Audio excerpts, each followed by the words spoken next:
Hotel के lawn में DJ की आवाज तालियों की गड़गड़ाहट में दब गई। हर तरफ से बधाई हो त्रिशा आदित्य, कॉन्ग्रेचुलेशंस मेजर आदित्य की ही गूंज थी। इस शोर में आदित्य और त्रिशा ने एक दूसरे को देखा।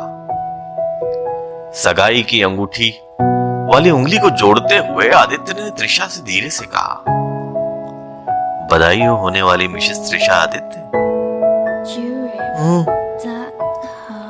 4 साल तुम्हें झेलने के बाद इतना हक तो मेरा भी बनता है कि अब पूरी जिंदगी तुम्हें झेलाऊं।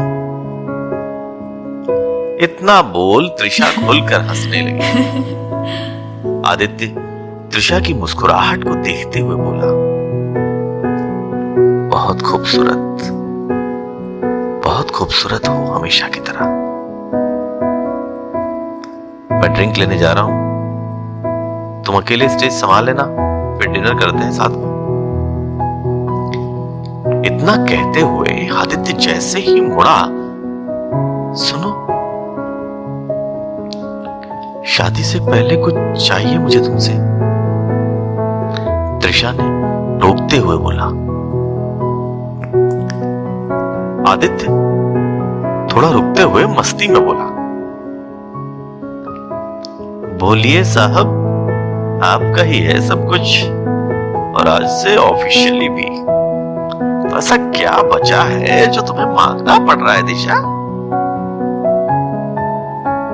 कल सुबह मिलूं तो बताती। फिर समय कहाँ है तुमको? शाम को तुम्हारी ट्रेन है, वापस जाना है। आज एंजॉय करो, कल मिलकर तुम्हें लूटती हूं। तो मेजर साहब आप जाइए और अभी खूब आजादी का जश्न मनाइए। त्रिशा ने आदित्य को छेड़ते हुए बोला, ओके मैडम, जो आप कहें। आदित्य ने मुस्कुराकर जवाब दिया। ये लड़की भी ना पहेलियां खेलती है। फंक्शन से लौट रहे आदित्य ने ड्राइव करते करते खुद से कहा, और घर पहुंचकर अगली सुबह का इंतजार करने लगा कि आखिर ऐसा क्या चाहिए त्रिशा को। अगली सुबह त्रिशा के फोन आने का इंतजार किए बिना ही आदित्य बेसब्री से त्रिशा के घर पहुंचा। आती हूं मेजर साहब, 10 मिनट तो दो, और ये हॉर्न बजाना बंद करो। सोसाइटी वाले भी हमारी सगाई की पार्टी में नाच नाच कर थक के सो रहे हैं। सो प्लीज आदि, हॉर्न बंद करो। लगातार हॉर्न की आवाज सुनकर त्रिशा ने आदित्य को कॉल करके बोला, तुम बस आ जाओ।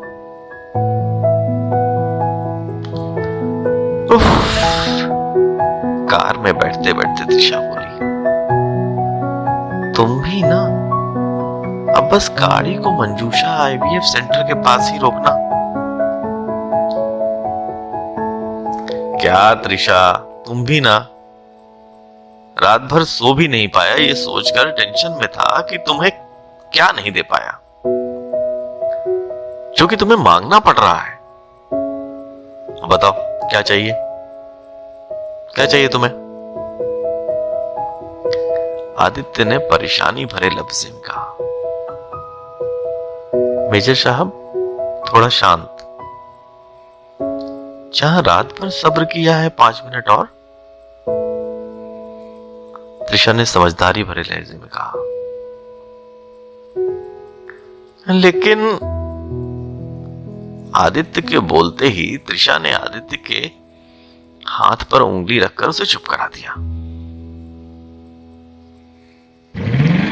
ब्रेक लगने की आवाज के संग ही आदित्य मुड़ा और बोला, अब तो बोलो साहब, क्या बात है? त्रिशा ने कार से उतरते हुए आदित्य को भी बाहर आने का इशारा किया। आदित्य कार से उतरकर कुछ ही कदम चला था कि रुककर ठिठक गया और ठिठकते हुए बोला, आईवीएफ सेंटर स्पर्म बैंक? हम यहां क्यों जा रहे हैं त्रिशा?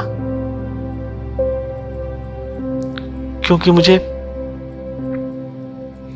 मुझे तुम्हारे बाद भी तुम चाहिए। क्या क्या बोल रही हो त्रिश? मेरे बाद भी मैं? आदित्य उलझते हुए बोला, तुम्हें याद है जब तुमने मुझे प्रपोज किया था तो मुझे आदित्य नहीं, मेजर आदित्य से मिलवाया था, ये कहते हुए कि हम आर्मी वालों को खुद से ज्यादा तिरंगे से प्यार होता है, और कभी मैं अपने इस प्रेम से लिपटा हुआ आऊं तो क्या तुम मुझे अपना पाओगी? इस जवाब के साथ ही मेरे प्रेम को अपनाना। त्रिशा धीरे धीरे आदित्य के करीब आती जा रही थी।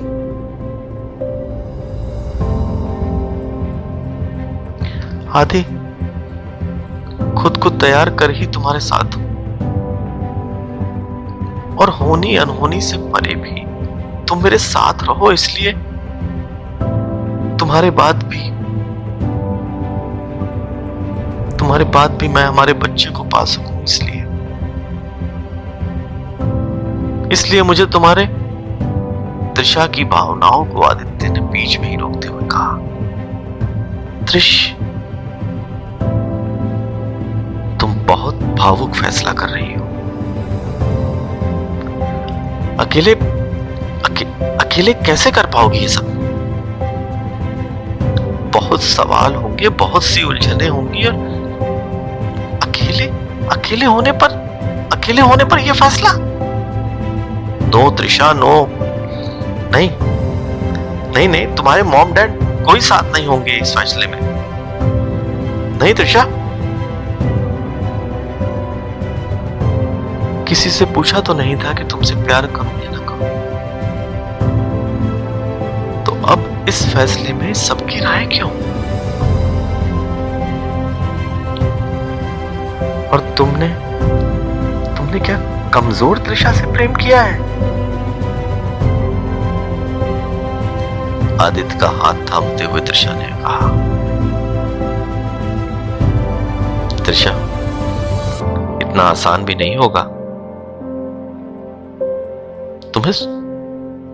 तुम्हें सोच भी नहीं पा रहा हूं मैं उस तरह से। आदित्य बोलते हुए भावुक हो गया। आदि, शादी और बच्चे संग तुम्हें तिरंगे में लिपटे हुए देखा तो क्या बदलेगा? बस एक शादी की वजह से मेरे कुछ अधिकार ना, मेरी भावनाएं शादी के बिना भी वही रहेंगी तुम्हारे लिए।